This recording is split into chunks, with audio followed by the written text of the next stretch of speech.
50% of the world's population is vitamin D deficient, and we believe that it has serious health consequences for both children and adults alike. Major cause is lack of sun exposure. Humans have always depended on the sun for their vitamin D requirement. And it's over the past 40 years that it's been suggested that you should never be exposed to direct sunlight. That is one of the major causes of the vitamin D deficiency pandemic. Again, everybody thinks about vitamin D preventing rickets in children. We don't see rickets any longer, so people are not thinking about vitamin D. It's incomprehensible to physicians as to how vitamin D could reduce risk of heart attack by 50%, reduce risk of common cancers like colon, prostate, breast by as much as 50%, reduce risk of infectious diseases, including influenza, by as much as 90%, reducing risk of type 1 diabetes, 78%, if a child is getting adequate vitamin D during the first year of life, reduces risk of type 2 diabetes.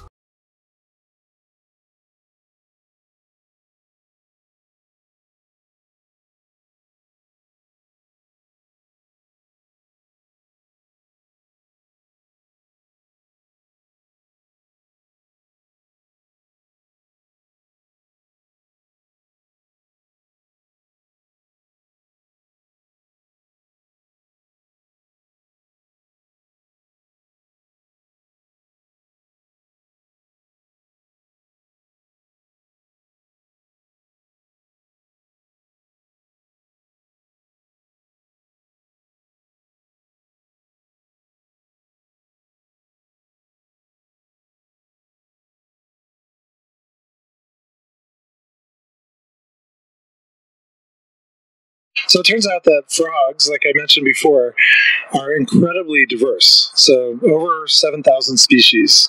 And many of them are nocturnal, so they live, they only come out at night. But there's some that come out during the daytime, and many of the ones that come out in the daytime have really, really bright colors. And the blue frogs, or the poison dart frogs, is one type of blue. There are many blue frogs, actually, but one type is called the poison dart frog. And the reason they're called that is because the native people in the Amazon in South America used to capture these frogs and take little darts and roll them on the skin of the frog, and they'd use that to shoot monkeys out of the trees. And it's because these frogs are incredibly toxic. They have neurotoxins on their skin. So they wear their armor basically on the outside of their skin. That's one of the things that makes frogs or amphibians different from other vertebrates, is that they have special glands that produce defensive compounds, mostly toxins, that if something tries to bite them, they get the toxin in their mouth. And then what happens to that predator is that their muscles stop working. So they can't bite and they stop breathing. So some of them are really, really dangerous, actually. And most of the ones that are dangerous are out in the daytime.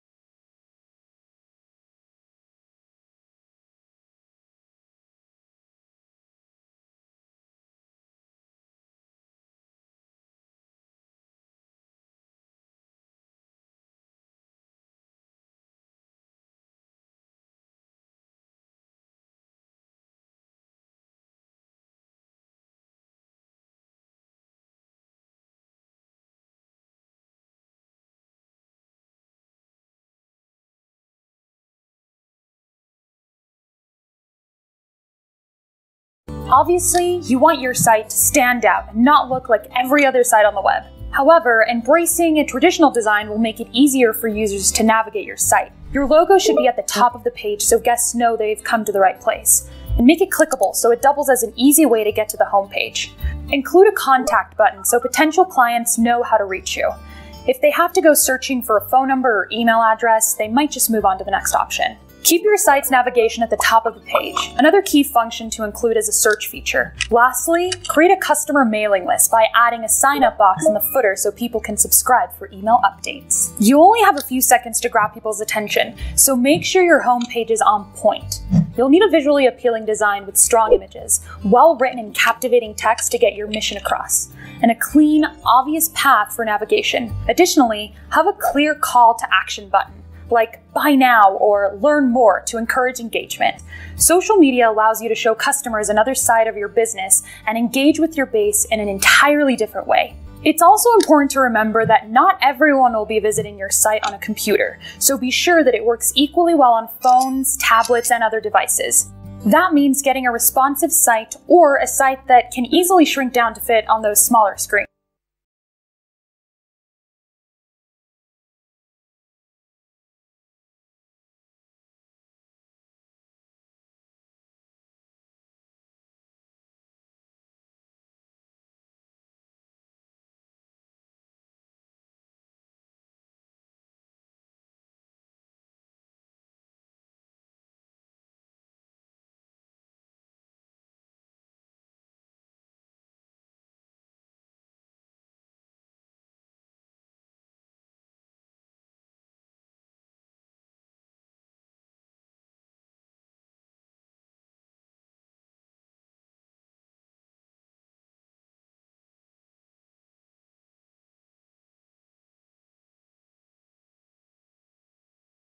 Chromosomes are found in the nucleus of cells.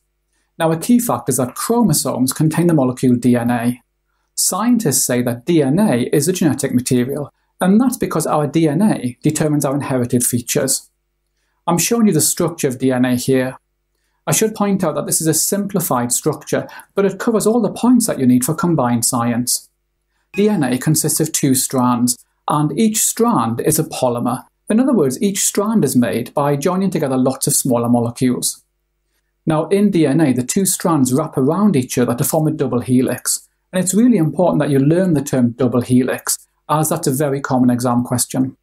So I'm showing you here a gene. For example, this could be the gene which determines your blood type. This gene is found on chromosome number 9. Each gene encodes for a specific sequence of amino acids to make a specific protein. For example, the blood type gene encodes the sequence of amino acids for the protein that determines blood type. Now, humans have literally thousands of genes. Okay, we're going to finish now by looking at the genome. The genome is the entire genetic material of an organism. So the human genome is the entire genetic material that makes a human.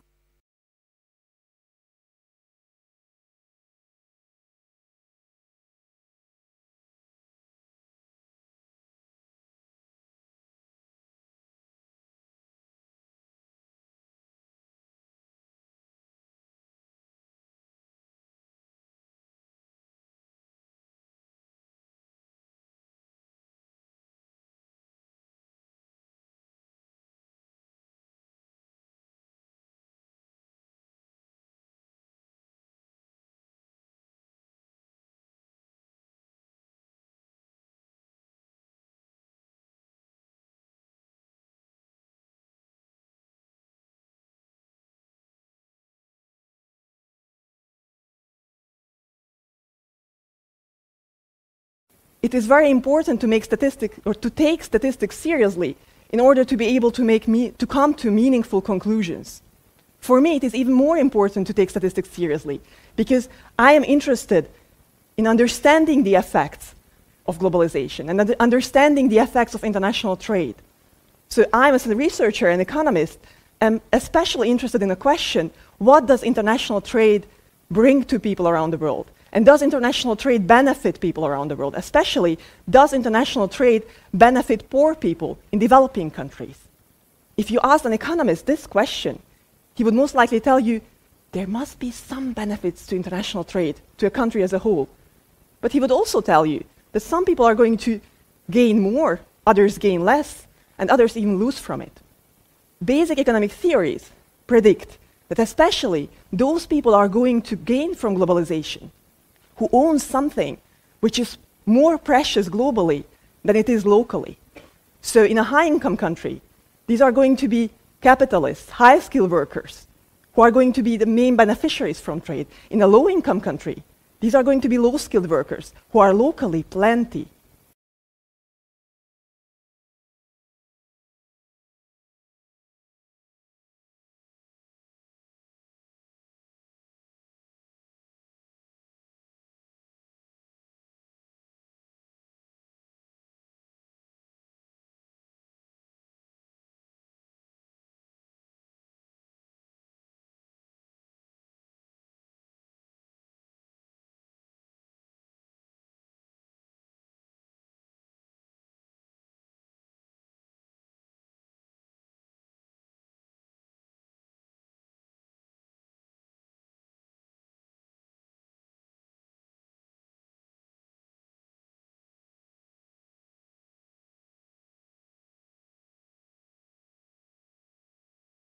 look at the world today, I see beauty.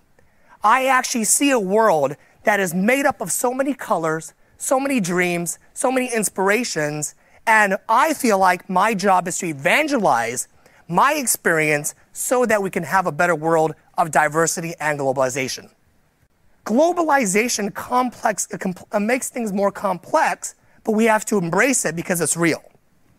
So to understand diversity is to understand the complexities of human intelligence and global consumer behavior. If we want to understand how the world works, we have to embrace diversity even in our own country. In fact, I believe that the United States is positioned so well to actually not only dominate globally as we are, but even more so because we are a melting pot. We can actually focus group test here. We have the Vietnamese community, we have the Hispanic community. We have it right here, so we could test it here before we actually launch into different markets. It's a great place to be.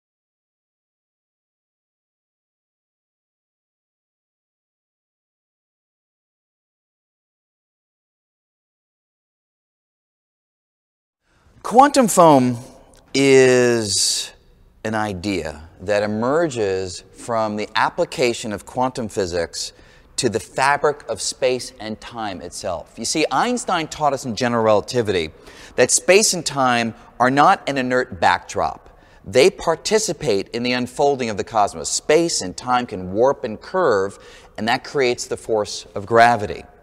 When you recognize that space and time are dynamic, they can change, that they're real physical entities, well, then they must be subject to the laws of quantum physics. And the key element of quantum physics that's relevant is the uncertainty principle. When applied to space and time, it says space and time are uncertain, which means they can wildly fluctuate.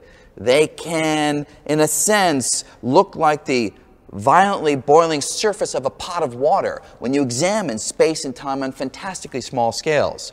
So the idea is if you examine space on smaller and smaller scales, not everyday scales, but tiny scales, the uncertainty gets bigger and bigger, and space and time become foam-like. They look bubbly. They look frenetic, undulating, and that's quantum foam down at the ultra-microscopic scale that we've been struggling to deal with for decades because the math of Einstein doesn't work down there, the math of quantum mechanics and the math of Einstein lock horns, and we've been trying to resolve that conflict in essence to understand what truly is going on with the quantum foam.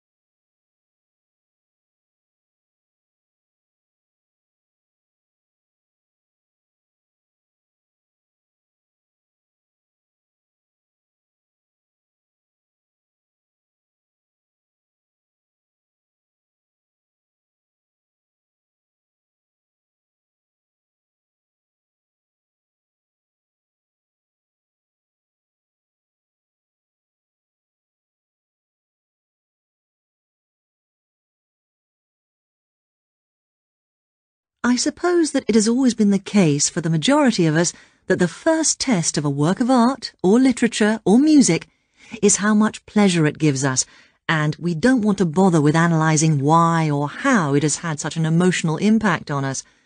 It's always good to know what your pleasures are in the positive sense, and not as easy as some people think, as opposed to only really knowing what you don't like and complaining about it, though presumably there's some kind of pleasure to be had from that too. But now that you've chosen to take a course on the novel, I'm afraid that evaluating literature on the basis of how you feel about a book won't count as an intelligent, critical response to the work being studied. It is, however, useful to remind yourselves from time to time that we all fall for trash every now and again. For instance, you might actually enjoy listening to a catchy pop song, but you'd find it hard to explain in critical terms that it is good or better than something else just because it is enjoyable. So, you're here to sharpen up your critical knives, as it were, among other things, of course.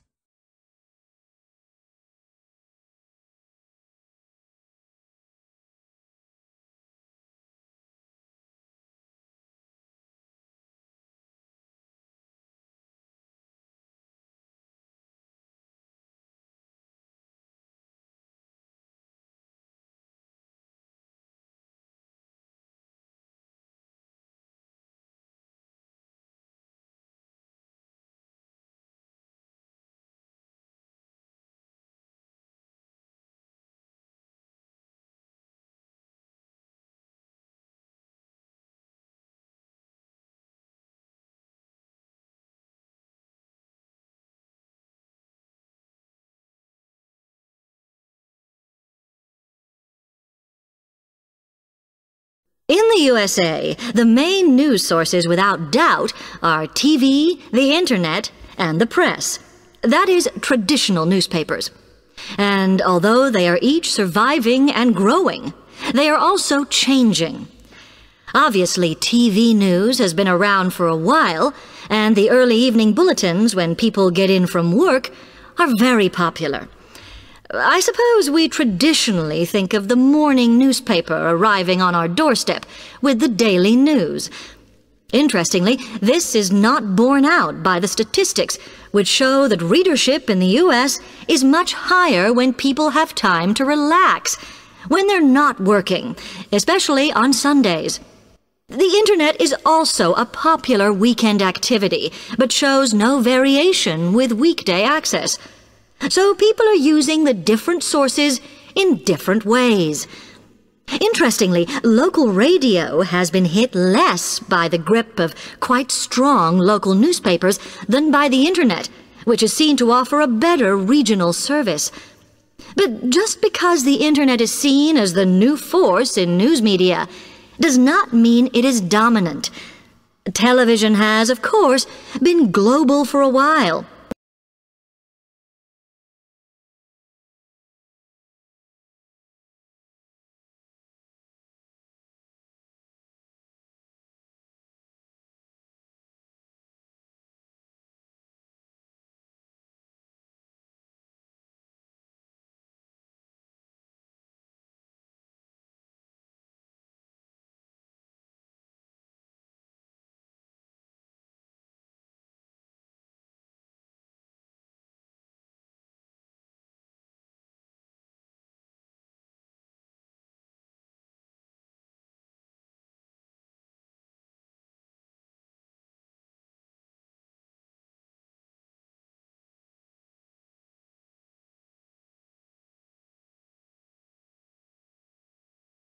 Let me add to the complexity of the situation we find ourselves in.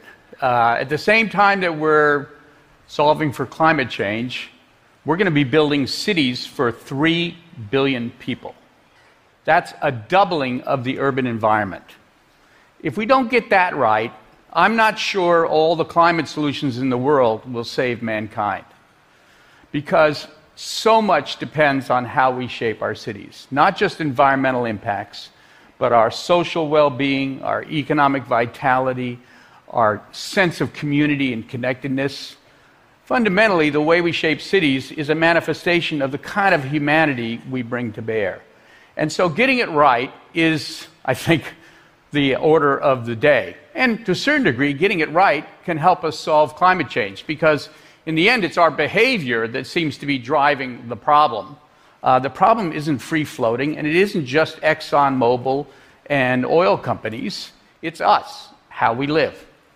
There's a villain in this story. It's called sprawl, and I'll be upfront about that.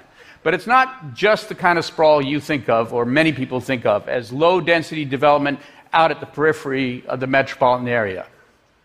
Actually, I think that sprawl can happen anywhere at any density. The key attribute is that it isolates people.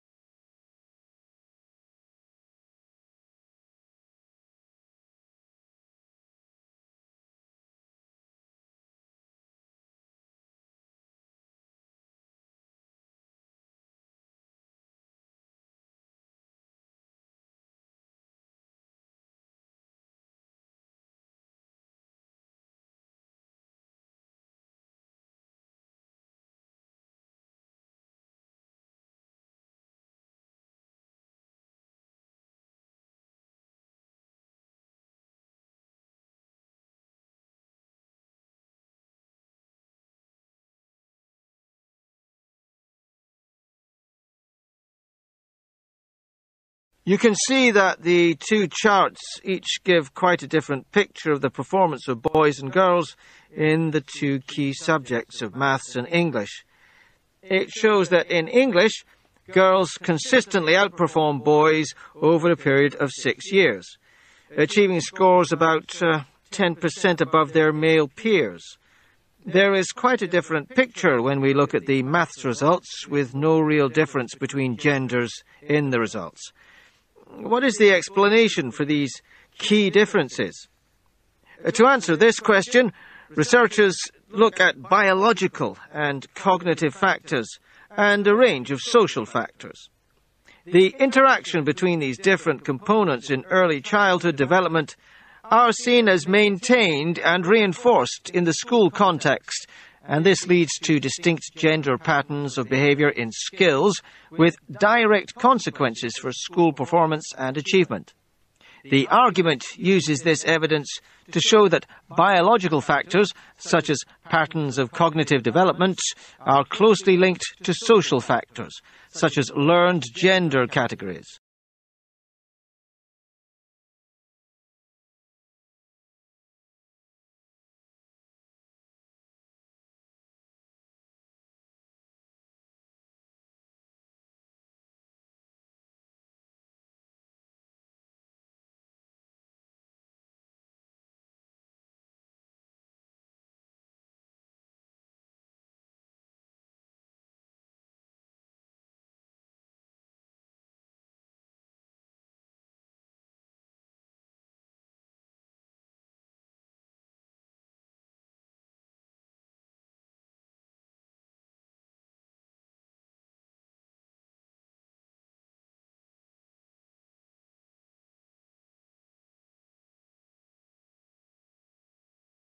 Today we're going to recount heroic tales of superhuman feats of strength, when in the face of disaster, some people are said to have summoned up incredible physical power to lift a car off of an accident victim, move giant rocks, or like Big John of song, single-handedly hold up a collapsing beam to let the other miners escape. Are such stories true? There are many anecdotes supporting the idea, but we're going to take a fact-based look at whether or not it truly is possible for an adrenaline-charged person to temporarily gain massive strength. In proper terminology, such a temporary boost of physical power would be called hysterical strength. The stories are almost always in the form of one person lifting a car off of another. And even lifting many cars by several inches still leaves most of its weight supported by the suspension springs. But our purpose today is not to debunk any of these specific stories. The majority of them are anecdotal, and interestingly, not repeatable. In many cases, the person who summoned the super strength later tried it again only to find that they couldn't do it. Basically, what we have is a respectably large body of anecdotal evidence that suggests that in times of crisis, danger, or fear, some people have the ability to temporarily exercise superhuman strength.